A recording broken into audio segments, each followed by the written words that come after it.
Hey guys, hope you're having a great day. Welcome back to the channel. Today I'm going to do a little bit of a less conventional video than I typically do. I'm going to review a Volvo XC40.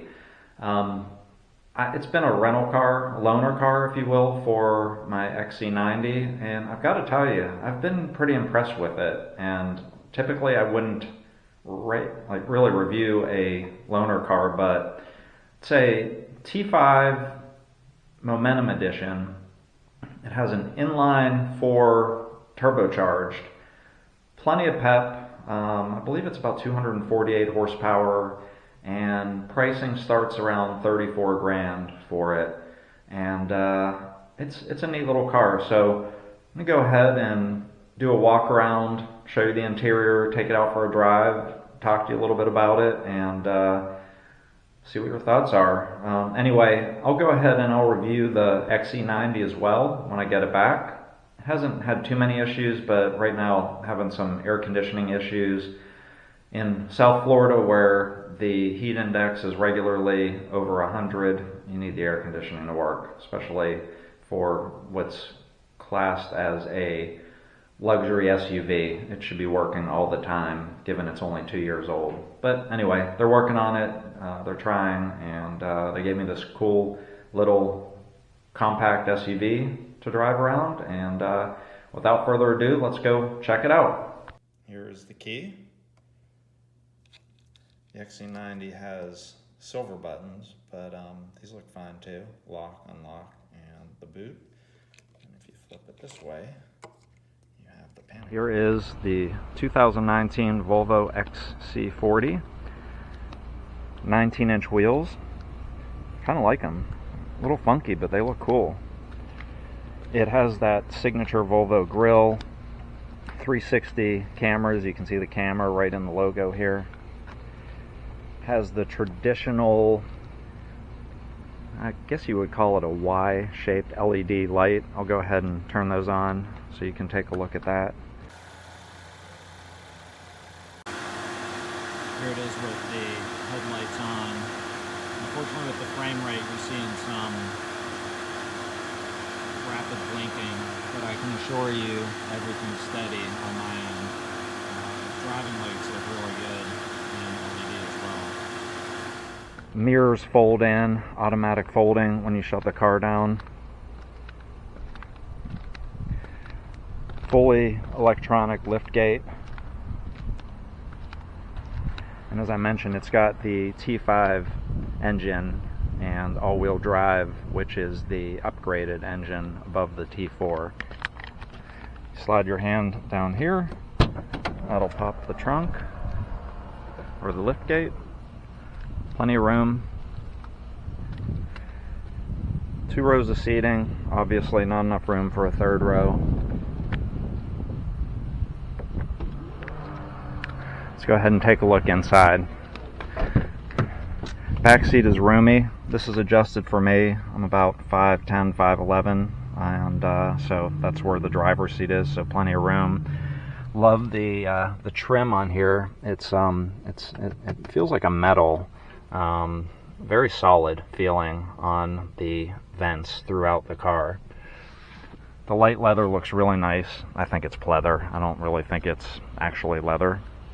But they have the nice switch gear here. Buttons are solid. This is really soft. Let's take a look out front. Really classy interior for a base model. They did a great job, and frankly it has a lot of the same options as the XC90 Momentum that I have. Here's Harman Kardon stereo. The stereo sounds really nice. It's got a subwoofer in it, so it's got plenty of bass punch.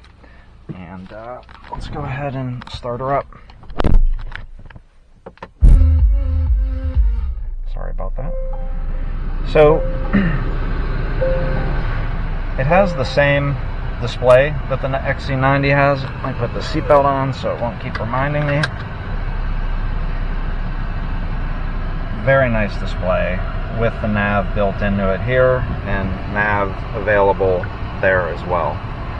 One of my biggest pet peeves, though, with the Volvo Multimedia Center is the speed in which it boots up. It is not typically fast, and there have been many times where I've put the car into reverse, and the camera does not pop up right away. Frankly, it takes a while, which is really not acceptable if you want to get out of a parking spot quickly. But that's about my biggest and only complaint with the Volvo product. You got to have something, right? So, you know, there's storage in here, there's an induction charger right here. The transmission gear selector is a little funky. If you want reverse, for example, which you can see indicated up here, you've got to push this into neutral first, and then one more time into reverse. And then the same goes for when you're ready to go in the drive. You pull it back towards you once, pull it back towards you again, and that gives you drive. You can move into manual mode by pulling it back towards you once, moving the gear shift to the right for up, left for down, and if you want it back in drive, you actually pull it back and it'll toggle you back to drive. Plenty of room in the glove box here, more pockets over on that side. Little area here. I'm not quite sure what you would put in there. Hopefully you can see that. And anyway, we'll go ahead and take a quick drive. I'm not going to dig too much into the multimedia system. It's actually very well laid out. You have nav up top. This is your home button. That's for XM. If you have a phone connected, you access it there. And then through here, you have all kinds of different things. If you have Wi-Fi enabled, you can go ahead and have a weather app. You can have local search. There's even a Yelp app. I don't see it here, but on my car, I've got the Yelp app. So anyway, very cool. The air conditioning in this car blows very cold. Extremely happy with it. One other thing I'll note is speaker location. If you've seen my Bang & Olufsen comparison for the BMW and R8, I like talking about how speakers are laid out. I've identified tweeters in the A-pillars, a center channel speaker up here, speakers in the door where it says Harman Kardon, and then in the rear there's more speakers in the door, and then all the way back at the C-pillar you can see that there's speakers back there as well. So by my estimate, it looks like there's 9 to 10 speakers in here plus a subwoofer, so say 11. And again, it works fairly well, especially considering the price point. We'll go ahead and take a drive, and we'll give you some of my thoughts on drivability, and we'll go from there. Alright guys, phone is in the induction charger. If you'll also notice, there are some USB plugs in there, which is great. Let's go ahead and put this car into reverse, and let's go. Steering is tight, but not too tight. Not like BMW style, but very comfortable. The car is responsive. I wouldn't say sporty, but it has enough power to get you where you need to go. Again, for this price range, which I think is very moderate at about 34 grand, and that doesn't even include any kind of negotiating or incentives that might be out there. But the fit and finish is excellent. This material, it's a soft dash. Very nice on the doors too, up above. When I put it down, that's floored. So you're not gonna pull the skin off your face, but it's plenty fast. I love the frameless mirror up here.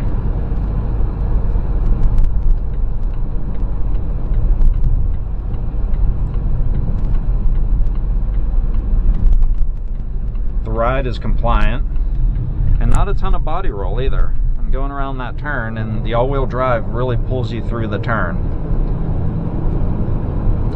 You'll see on the dash that the speed limit signs come up.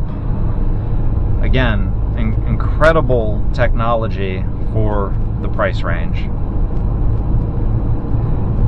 Some other kind of neat things are the headrests are in the rear are electronically actuated, so that if you want more visibility, you hit the button and down they go.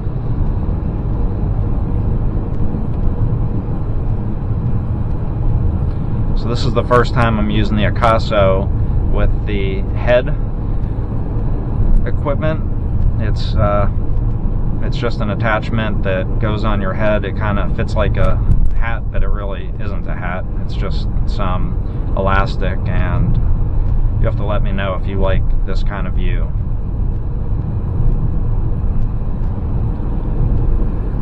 Brakes, I really can't comment on the brakes so much. This particular car has warped rotors, and when I really dig into it, the car shakes. So it's not a good example, but from what I could tell, I'd say the braking is average. This is an interesting material here. It's a plastic, but it doesn't feel cheap. It has a nice textured feel to it. The volume control is excellent. This is the same volume control as the XC90. The texture is great. Push buttons here for front defroster, rear defroster, advancing the channel or whatever you're streaming, and then drive mode will let you select between comfort, dynamic, echo. There is a pretty big difference between dynamic and echo. Comfort and dynamic, a little bit of a difference. Car also has automatic rain sensing wipers. Again, great technology and option for the price point. It's pretty good on gas. I can go ahead and get you the EPA and I'll flash it on the screen so you can see what kind of gas mileage you can expect. And but so far, for the use that I've had it, it's been pretty good. What's nice about this car is I don't even have to go to Mexico to drive it, because frankly it's not a high performance vehicle. It's got plenty of pickup, but I don't have to worry about speeding when I drive this.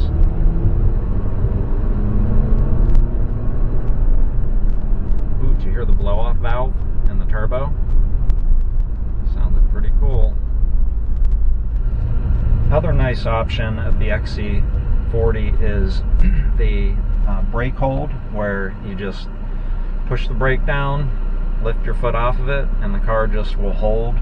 It does have the automatic start-stop feature, which some people like, some don't. I find on the Volvos that it's actually really smooth. On my M5, I hate it because powering up that V8 makes the car shake, and it just is kind of weird. You know, if you have an M5 and you're trying to save a few cents on gas, you probably picked the wrong car, because it just gulps gas. It doesn't drink gas.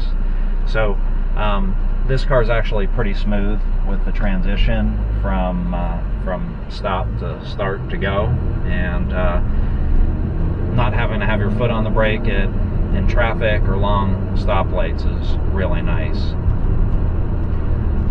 Overall, I think it's a pretty cool car. Aside from what I mentioned about the multimedia system, I'm actually pretty impressed with it. And if it was just a little bit bigger, I'd probably even consider it for my next vehicle. So anyway, those are my thoughts. If you have any comments or questions, throw them in the description below. Really hope you like the content, and if you do, please hit that thumbs up, like button. I'd really appreciate it, and subscribe. I do have some really cool modifications coming soon for the BMW, and followed by the Audi. I'll start getting into that, and hopefully when this weather cools down, I can be doing a lot more stuff outside. Anyway, thanks for viewing, and I will catch up with you next time. Bye.